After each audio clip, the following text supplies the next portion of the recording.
বিএনপিকে কেউ এমন একটা শিবিরে ঠেলে দেওয়ার চেষ্টা করছে যে শিবিরটা অনেকটা আওয়ামী লীগের মতো। কেউ চেষ্টা করছে, একটা দল আজকে অনেকেই বুঝে ফেলেছে কিংবা জানতে পারি, আমরা জানি না, আমরা কিন্তু বুঝি না কেন এটা করে। আমরা বলেছি আমরা নির্বাচন করব, নির্বাচনের জন্য আমরা 17 বছর লড়াই করেছি। আমাদের নেত্রী জেল খেটেছেন, পৃথিবীতে একমাত্র নেত্রী আমি বলতে পারবো যে যিনি দেশ ছেড়ে পালিয়ে যান নাই।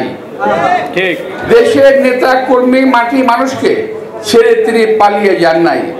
এখন তিনি আজকে তার কোনো চিকিৎসা চলছে না, যা আছে এবছর যদি আলহামদুলিল্লাহ তারা ভালো রাখেন আমরা হয়তো আরো কিছু জনের পাবো, কিন্তু ওনার চিকিৎসার অবস্থা নাই। তো এই একটা অবস্থা তিনি বরণ করে নিয়েছেন। আমরা জেলখানার সঙ্গে দেখা করেছি, যখন দেখা করেছি তখন যে ওনার অবস্থাটা ছিল যেখানে থাকতেন এটা কল্পনাও করা যায় না।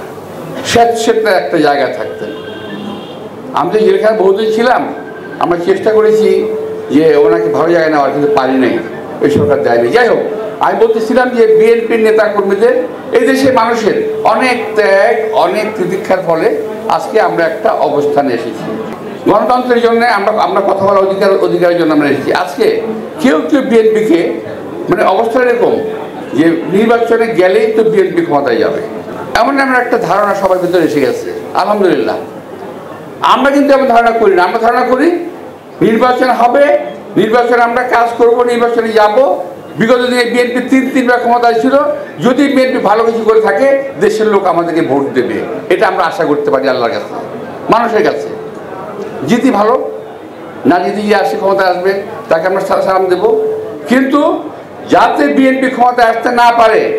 ওই যে দেখছেন না আপনার গান বাজনা অনুষ্ঠানে একসঙ্গে সুর করে কাওয়ালি গায়, একটা কি জানি বলে রেখে কনসার্টে রয়েছে, কি বলে রেখে জানি না, এটা একটা গান গায় সবাই কাওয়ালির মতো। এখন বিএনপির বিরুদ্ধে উঠে পড়ে লাগছে কি এমনি বিএনপিকে খাটো করা যায়, বিএনপি মানুষের সামনে খাটো করা যায়। কিন্তু যেখানে আমাদের নেতা, আমরা যত ভুলভালই বলি না কেন, আমাদের নেতা তারা এখন পর্যন্ত ঠিকঠাক কথা বলে যাচ্ছেন, দেশের মানুষ পছন্দ করছেন। আমি যাদের সাথে কথা বলি তারাও কিন্তু কথা বলেন যে না উনি ঠিকঠাক লাইন মতো আসি কথা বলতেছেন, ভালো কথা বলতেছেন। নেতৃত্ব স্টাবলিশড, বহু আগে বলেছিলাম যে বিএনপির নেতৃত্বের কোনো সংকট নাই। এটা আমি এখন থেকে আর 10-12 বছর আগে বলেছিলাম লেডিস ক্লাবে, আজকেও বলি নেতৃত্বে বিএনপি কোনো সংকট নাই। সুতরাং আওয়ামী লীগের সঙ্গে আমাদের ঠেলে দেওয়ার কোনো সুযোগ নাই, যত চেষ্টাই করেন। কারণ আমরাও আওয়ামী লীগের প্রাতিষ্ঠানিক বিচার চাই। সাংগঠনিক অপরাধের জন্য এই দেশে আইন আছে, কানুন আছে, সেই অপরাধে ওর বিচার হবে এবং সাংগঠনিকভাবে তার বিচার হতে পারে। যে আমাদের ইসলামকে যেভাবে ব্যান করা হয়েছিল হতে পারে। যারা ব্যক্তিগতভাবে চুরি চামারি করেছে, ডাকাতি করেছে, অন্যায় করেছে, লুট করেছে, এই দেশে সব কিছু শেষ করে দিয়েছে, তাদের বিচার হবে।